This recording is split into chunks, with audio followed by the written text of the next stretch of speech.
There was once a time when knowledge wasn't written in books, but carved into the soul of humanity itself. A time when the great civilizations of Earth, from Egypt to India, from Greece to Tibet, shared one silent understanding. That consciousness was not born from the body, but that the body was born within consciousness. To them, the soul wasn't a mystery. It was the blueprint of existence itself. They called this ancient understanding the science of the soul. Not a science of matter, but a technology of spirit. A system for exploring the invisible dimensions of being, where thought, energy, and awareness shape the fabric of reality. In Egypt, this knowledge was sacred. The priests of the Nile believed that death was not an end, but a transformation, a passage between frequencies of existence. When the body died, the Ka, the life force, departed, while the Ba, the personal soul, journeyed through hidden realms, to reunite with the Akh, the radiant spirit, the eternal self. The pyramids, they said, were not tombs. They were machines for awakening, precisely aligned with the stars, built as resonance chambers for the soul.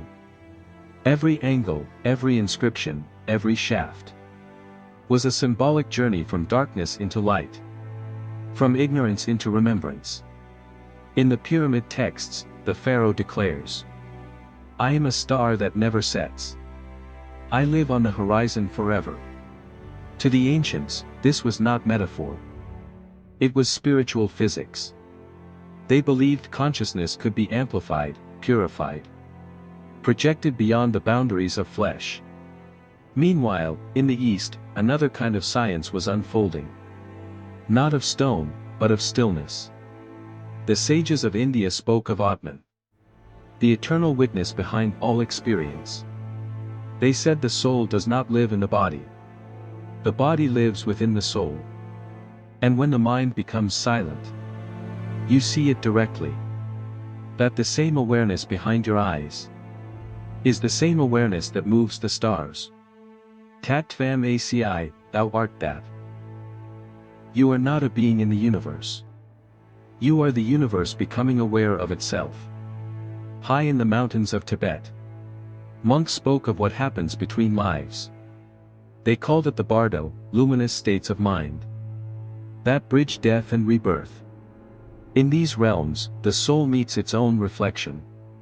If it recognizes its true nature, pure awareness, it is liberated. If not, it returns, to learn once again. To them, this was not mythology. It was cartography of the invisible. Through meditation, they learned to navigate those states while still alive, to walk consciously in the dream of existence. Across the sea, in ancient Greece, Pythagoras taught that the soul is a harmony that moves itself. Plato wrote that we are born forgetting who we truly are, that every act of learning is a remembering. And above the temple of Apollo, 2 words were carved into stone: know thyself. It was not advice. It was initiation. Because to truly know oneself is to see that the spark within is the same light that burns in all creation. In ancient China, the Taoists observed the same truth. They said the Tao, the unnameable way, gives birth to the 10,000 things, yet remains unseen, eternal, and infinite. They practiced inner alchemy, transforming breath into energy, energy into awareness, awareness into pure light. To them, the human being was a bridge between heaven and earth, the meeting point of spirit and form. Across every continent, one message echoed: consciousness is the origin, not the outcome. The ancients did not look for awareness inside matter. They saw matter as the crystallization of awareness. They spoke of the Akasha, the invisible field that records every act, every thought, the memory of the universe itself. And they understood that what we call reality is simply mind dreaming in patterns of light. But somewhere along the way, we forgot. The temples fell. The symbols faded. And the science of the soul was replaced by the science of matter. We built telescopes to study the stars, but forgot how to look within.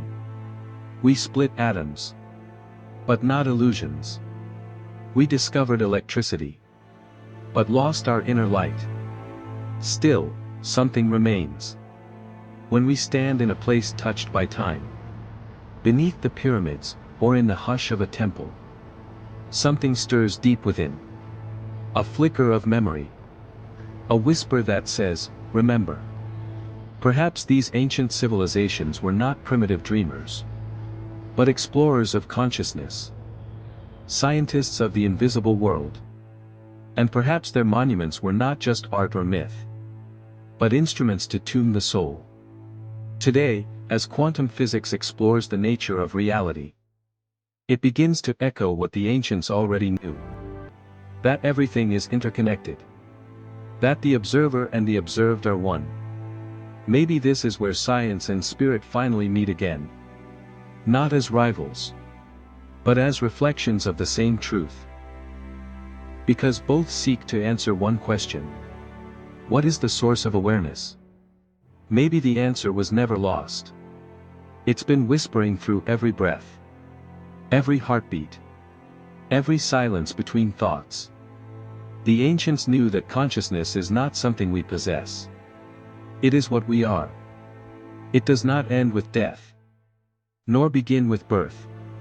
It flows through all things, remembering itself through us. To rediscover this is not to escape the world, but to finally see it.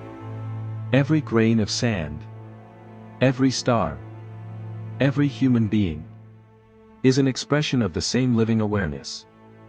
And so perhaps, the lost science of the soul was never truly lost. It simply waits for us to be quiet enough to hear it again. Because in the end, the journey of the soul is not about becoming something greater, but remembering what we already are.